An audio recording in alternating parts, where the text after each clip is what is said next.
إلا ما علمتنا إنك أنت العليم الحكيم. باب قول النبي صلى الله عليه وسلم بني الإسلام على 5 وهو قول وفعل ويزيد وينقص. ما تستوي سي مولانا بخاري سے دی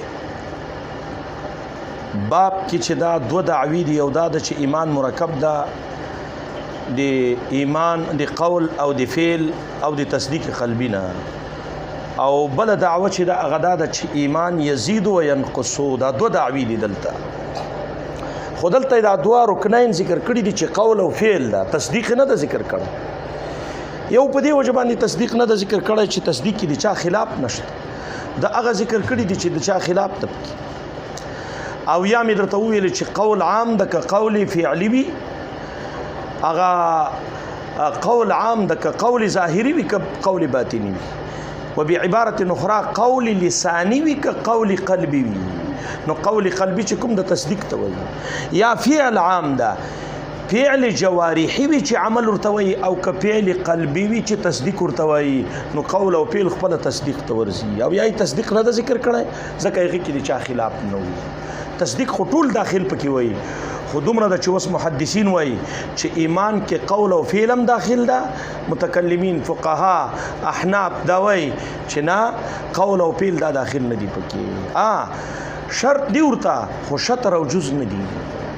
چا چې ارکان ویلي دي عمل ته، چې فقها او احناف رکن ورته ویله اقرار لساني او عمل ته، نو دا رکن غیر لازم په منزله د شرط باندې، لکه دې ته شرط وایي. قول نبی صلی الله علیه وسلم بنی الاسلام بنا شوی جوړ شوی د اسلام بنا د اسلام علی 5. او تاسو ته پرون ما دا خبره وکړه چې علا په معنا د من سره شي، بیا د دې دعوه دلته صحیح کیږي، د دې هغه کوم مقصود دغه حاصلېږي. او که چېرته علا په خپل معنا سره شي چې بنی الاسلام بنا شوی د اسلام به مبنا شي او دا 5 شیزونه مبنا علیه بشي، نو مبنا علیه کې مغایرت وي، نو بیا د دې خو دلته علا به په معنا د من سره کې. نو بنی الاسلام من 5 جوړ شوی د اسلام د څو شیزونو نه د 5 وهو قول وفعل. اسلام چې کوم دا خدا یو بل خبر من درته کړې وه چې اوس که ظاهري اسلام واخلي نو د مونږ او د دې خو بیا اختلاف ختم شو، ځکه اسلام کې خو مونږ هم عمل او قول او فعل داخل وایو، دیم وایي پکې بیا خو اختلاف ختم شو. نو دلته به ته داسې وایي چې د امام بخاري صاحب په نس باندې تقوا، هدایت، اهتدا، منهاج، ایمان، یقین، اسلام دا ټول مترادف دي سره. ایمان او اسلام دي د ټول په نس باندې مرادف دي. نو بنی الاسلام اسلام د ایمان د یو شی ده، نو دا عبارت ته د قول او د فعل نه. ويزيد وينقص زیاتیږي او کمیږي. بیا اته درته ویل چې اته آیاتونه دا دلایل راوړي دي په دې دعوی باندې چې اسلام مرکب ده د اعمال او د قول او عمل داخل ده په ایمان کې، او بل د دې دعوی لپاره چې یزيد و ينقص ده. خو یو خبره کوم درته، امام غزالی صاحب دلته د امام غزالی نه یو جواب نقل ده، هغه وایي دا یزيد و ينقص دا قول د اسلاف چې را نقل د دې کې کمبود ده، لکه ناکته اشاره ورته کړې ده. اصل کې داسې ده یزيد بالطاعة وينقص بالمعصیه، زیاتیږي په طاعت سره او کمیږي په چا سره، په نقصان سره. نو دې کې بیرته دې ته اشاره وشوه چې د ایمان ایمان کامل مراد ده، او د ایمان کامل کې مونږ هم عمل داخل وایو. نو چې کله عمل داخل وایو نو چې عمل کمیږي نو هلته به ایمان کمیږي، که عمل زیاتیږي ایمان به ورسره زیاتیږي. نو دې نه صراحتا پته ولګېدله چې د ایمان نه ایمان کامل مراد ده، او ایمان کامل کې مونږ هم عمل څه وایو داخل وایو. چې مونږ داخل نه وایو هغه په مطلق ایمان کې، ایمان کامل کې خو ټول وایي داخل نه. یزيد و ينقص. او بعضې ویلي دي چې دلته مقصد د اسلاف چې ده هغه بیان د مطلوب او د مقصود ده، مقصود او مطلوب بیانول دي دلته. نور دا نه ده چې حقیقت د ایمان څه شی ده، حقیقت د ایمان څه شی ده، اصلي څه شی ده. مقصود د ایمان او د اسلام نه مقصود قول او فعل ده. نو مطلب د دې قول د اسلافو نه چې امام بخاري سره نقل کړی ده، هغه دا نه ده چې حقیقت د ایمان وایي. دا ډېره خوندوره خبره ده چې اسلافو دا قول را نقل کړی د امام بخاري صاحب چې وهو قول و فعل. مطلوب پکې دا نه ده چې دی بیان د حقیقت د ایمان کوي، چې حقیقت د ایمان عبارت ته د چا نه د قول او فعل نه، بلکې بیان د مقاصد او د مطالبو ده. مقصود او مطلوب بیانول دي د اسلافو چې د ایمان او د اسلام نه څه مقصد ده. صرف تصدیق د قول او عمل ده. په خلو باندې به ذکر دی الله کوي، په خلو به نارې وایي، د الله ذکر او اذکار، د الله عظمت، د الله بړایي په خلو به وایي. چې کوم عملیات د پیغو باندې عمل کوي، چې کوم تصدیق د پیغو به تصدیق کوي. نو دا خو نه ده چې فقط تا ته تصدیق راغی ما منځ کوم، حج کوم، روزه کوم، جهاد کوم، بل کار کوم. خوشبي په دې باندې. نو اصل مقصود د اسلافو د دې قول نه چې امام بخاري صاحب را نقل کړی ده، هغه بیان د مطالبو د مقاصدو، یعنی مطلوب او مقصود بیانول دي چې د ایمان او اسلام نه مقصود څه شی ده؟ قول او عمل ده. دا نه ده چې صرف تش تصدیق دی په زړه کړی ده وایي بس مسلمان یم، نور چې څه کوي لکه دا سپینګیري وایي زړه سپین سوی زړه سپین پکار ده. نو بس هلته کښېنه، بس اسم مه کوه، خپل اغلاوې کوه، ولې زړه مې سپین ده. سړیه اعضاوې او ژبه دا ټول ترجمان دي د زړه. نو دې نه معلومیږي چې زړه کې دې هم څه نشته. اصلي مقصود د ما دا ده چې دغه خبره ډېره ښه ده. بعضې علماو دا را نقل کړې ده چې د اسلافو د دې قول نه مطلب هغه بیان د مقصود او د مطلوب ده، هغه مطالب او مقاصد بیانول دي. دا نه د مطلب چې حقیقت د ایمان درته ښیي چې حقیقت د ایمان مرکب ده او ایمان جوړ ده له عمل او د قول او د دې. نه نه نه نه، مقصد درته ښیي چې دلته د ایمان او د اسلام نه مقصود څه شی ده؟ فعل او عمل ده، قول او عمل ده. نور دا نه درته ښیي چې قول داخل ده او ایمان خارج، هغه تصدیق داخل ده او عمل داخل ده یا خارج ده. دا قصې نه دي مطلب. شوف دې باندې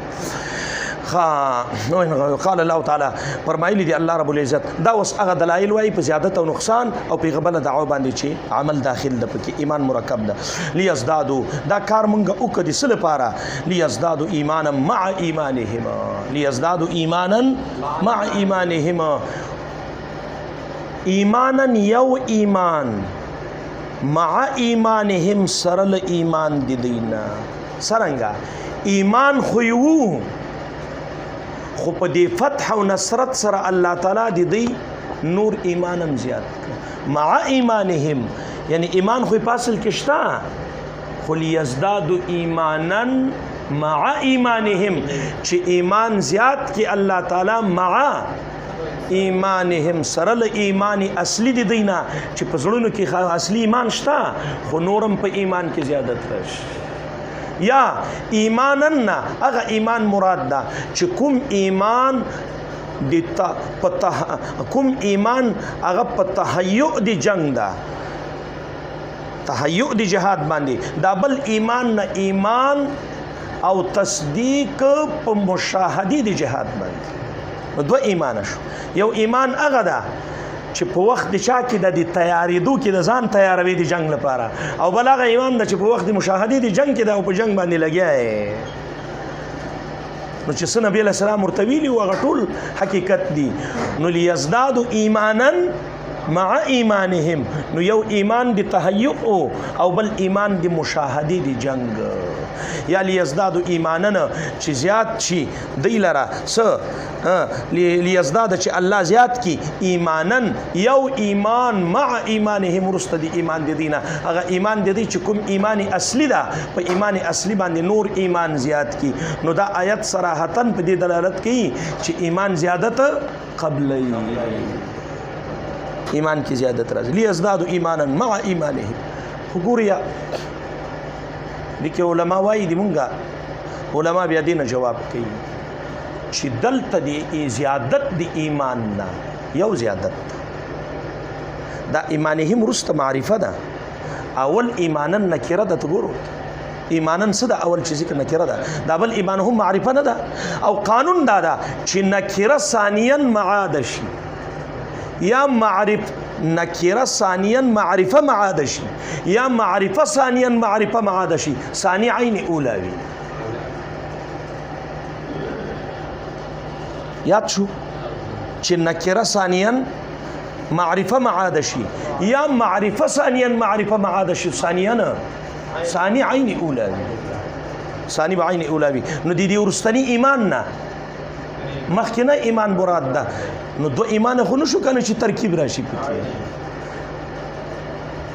او کته وای چې دا زیادت راغلی ده ورته مراد دلته په آیت کې د زیادت نه د فقها جواب ورته کوي چې د زیادت نه هغه اثر مرتبه علی الایمان مراد ده چې کوم شی په ایمان باندې اثر مرتب ده ایمان باندې اثر اطمینان قلبی ده نو طمانیه او اطمینان قلبی مراد ده نو هغه طمانیه او اطمینان قلبی زیات شي او طمانیه د زړه قرارواله اطمینان قلبی هغه کې زیادت راځي که نه راځي کله زړه ډیر ډاډمن شي فتح نصرت پسترګو ویني ملګری غالب ویني مضبوط ویني خپل سب مضبوط ویني نو بیا ډیر اطمینان قلبي سړی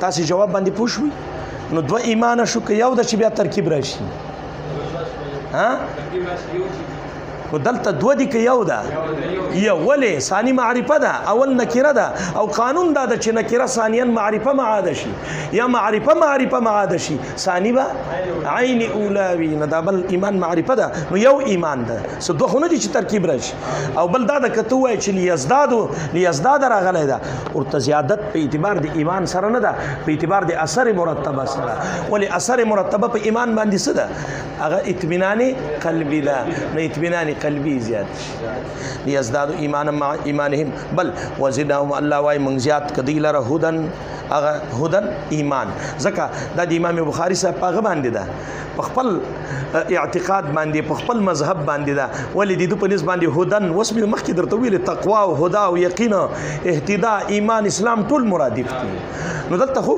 وزدناهم او زیات کمن هم دی لره هدن ایمان د هدن ایمان مراد ده دلته بیا احناف جواب ورته کوي چې اول خو ستا خبره ده چې د هدن ایمان ده کنه په واقع کې خو هدن خو ایمان نه ده هدایت ځان ته شی ده او لا شک چې په هدایت کې زیادت او نقصان راځي نو دلته خو زیادت او نقصان راغلی په چا کې راغلی هدایت کې راغلی او هدایت ایمان ده که اثر د ایمان ده اثر د ایمان ده نو په اثارو کې به زیادت او نقصان راځي نو ایمان کې خو نه ده راغلی هغه بېله خبره ده چې ته هدایت او ایمان ټول مرادف وایې آیت کې خو هدایت کې زیادت راغلی تاسو پوښوي او که تاسو ایمان وایي چې هدن نه څه مراد ده ایمان بیا هغه خبره ورته وکړي ورته ایمان نه ایمان کامل مراد ده یو یا ایمان هدن نه ایمان مراد ده نو خود ایمان کې زیادت نه ده مراد زیادت په اثر مرتبه کې اثر مرتبه چې د اطمینان ده تقوا ده څه شی په ایمان باندې مرتب دي وزنه ويزيد الله تعالی زیاتوي هغه کسان نو لرا س اهتدوا چې هغه په سم لار دي صورت زیاتوي هدن ایمان نو بیا په ایمان کې زیادت راغی نو بیا مونږ ورته وایو چې مراد دلته یو خدا د چې هدن راغلی ایمان خو نه ده راغلی او هدایت خو غیر د ایمان نه او که چېرته هدن ایمان شي نو زیادت دلته زیادت په نفس ایمان کې نه ده په اثر مرتب کې ده وقول عز وجل دا قول الله تعالی ايهم زادت هذه ایمانا کوم یو زیاتوي زادت هو هذه ایماننا ايكم صدا ايكم زادت هو هذه ایمانا ايكم کوم یو د تاسو نه زادت هذه ایمانا زیادت دا زیات د په اعتبار د چا سره د ایمان سره کوم یو په اعتبار د ایمان سره زیات ده نو چې کوم یو په اعتبار د ایمان سره زیات نو دلته بیا زیادت راغی په ایمان کې نو خبره کومګه چې ټیک د ایمان ذکر ده